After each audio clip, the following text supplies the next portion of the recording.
things like if you have a wound or something, you'd apply, that it dries off. So that's one of the examples. But there are millions of examples. There are specific plants that would go and pick up and use for malaria, for example. Cough, there is something I think in Kinyarwanda they call muravumboa. It's a very special plant. The leaves, you mix that with salt and chew, cough is gone. We do have another one called mubirizi. And these are all Kinyarwanda terms. We lived with people that spoke Kinyarwanda as their first language. Mubirizi is also a tree with very bitter leaves. You chew that, it helps with malaria. You can pound it, squeeze the water out of it, take it. It's not different from the medicine you buy from CVS. How does that? Why do we not? It's very strange to me that we don't do stuff like that. Yeah, I think the problem is everything has become corporate, Oh, yeah. And also people like to look at nice stuff, it's water's better in a very good bottle, but if you go pick this up from the stream, oh, that's dirty, it has some germs in it, it's going to make me sick. But at the same time, we know that you need some of those germs to strengthen your immunity, it's just what it is, It's so fascinating to me. Yeah. Look, I think this is not about survival, but it's just it's reality. In places where we have no hospitals, they're still going the traditional way. Because but they're having efficacy. Like there has success. It has efficacy, and even during COVID, people were saying, "Well, Africa with its health systems and everything, people will die." But yeah.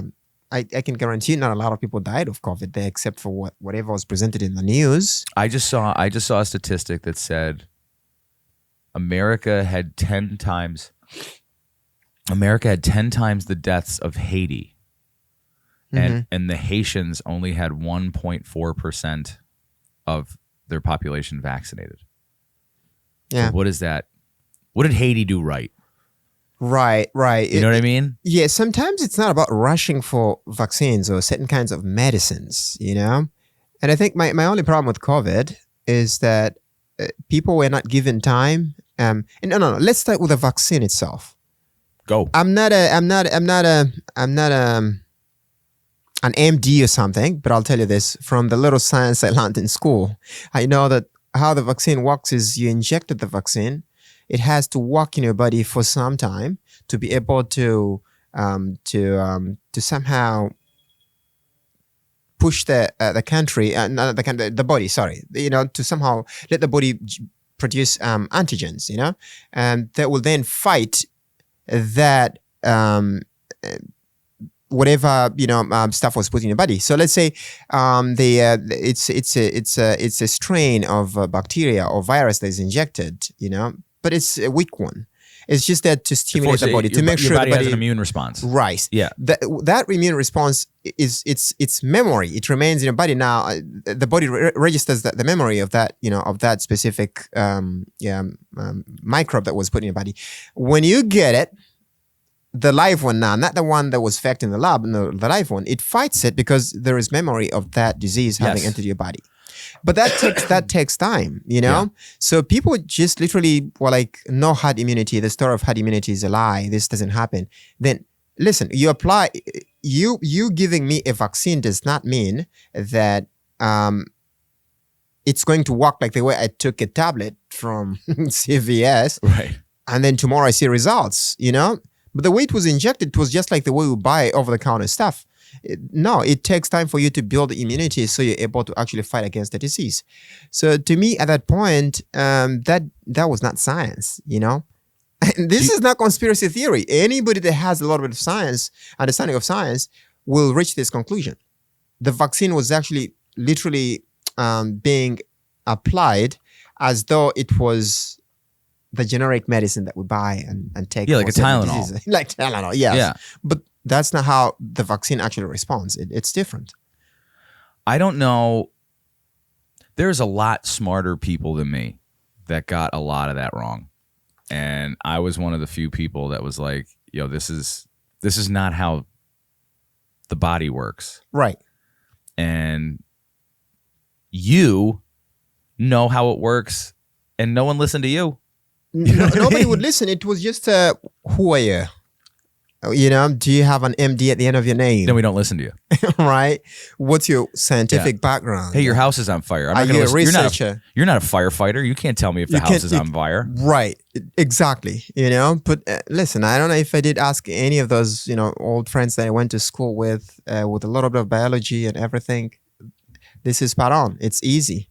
I think you got a better education in the refugee camp than most of the kids in the public school around here. Which is sad. It was good. That I'll tell you. So you wanted to talk to me about the claims of what is going on in South Africa. In South Africa, yeah. Just to give people get up to speed, I'm going to give you my interpretation of it. Absolutely. And then we'll see if I get it right or somewhere in the middle. I'm not a scholar of South Africa. You don't have to be. That's true. I also don't need to be a virologist to understand how vaccinations work. So there seems to be some sort of political movement in South Africa after apartheid and Nelson Mandela. And, I've been looking at this for a few years. I've been aware of it for a few years. I deplore racism as it's conveyed in any shape or form. There's no it's appalling to just dislike someone for how they look. Right. The problem I have with racism is a lot of people think that, number one, I don't think it's real. I believe a prejudice is real. I don't believe that children have this innate hate for someone who doesn't look the way they do. Right. I think that is an appalling assessment. But I also think that the idea of racism, as we've been told, isn't just white people against black people. It's every race, every culture is capable of it and has participated in it in the past for thousands of years. The way I understand racism is in slavery is that it was something that, if I'm not mistaken, the British were the first ones to kind of say, we're not gonna enslave people anymore, and then the Americans kind of followed suit after that, and then the dominoes fell across the world. But there's still, to this day, there's more slavery in this world than there ever has been in the history of mankind, as far as we know. Open slave markets in Libya. Oh yeah. Crazy shit. China. And slavery is just oppression. If you don't have freedom, you're a slave. If somebody gets to tell you, if somebody forces you to do something through a penalty, that's slavery. What's going on in Africa is it seems like there seems to be some sort of fever of blaming white farmers for a lot of the problems in South Africa, insofar as there has been, if I'm not mistaken, hundreds of farmers that have been murdered in the last few years. Insofar as they're doing, tributes to them. They're, I don't know if anybody saw the press conference with the president of South Africa, those white tributes of crosses for all the farmers that have lost their lives. Now, is it more nuanced than that? Probably, and that's why we're going to talk. Right. As I perceive, and so that to me is terrible. So anybody who hates anybody because of how they look, whether they're black, white, Asian, Native American, I don't care. No one it's would wrong. take